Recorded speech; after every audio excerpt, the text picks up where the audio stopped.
కవి పరిచయం. కవి ఎండ్లూరి సుధాకర్. కాలం 21/1/1959, 28/1/2022. తల్లిదండ్రులు ఎండ్లూరి దేవయ్య, శాంతాబాయి.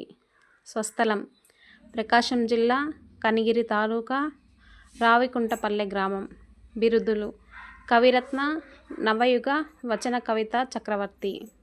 రచనలు మల్లెమొగ్గల గొడుగు, కొత్తగబ్బిలం, వర్గీకరణీయం, గోసంగి, నల్లద్రాక్ష పందిరి, ఆటజనిగాంచే యాత్రాచరిత్ర, జాషువా సాహిత్యంపై విశ్లేషణ.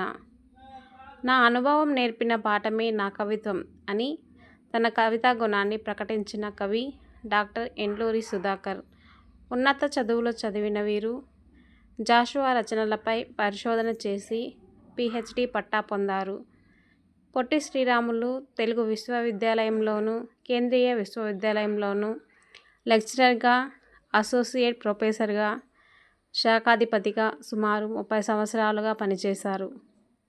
జాషువా పరిశోధనా కేంద్రం తరపున సుమారు 20 గ్రంథాలకు సంపాదకత్వం వహించారు. చివరగా ఒక ప్రశ్న: ఆత్మకథ పాఠ్యభాగ రచయిత ఎవరు?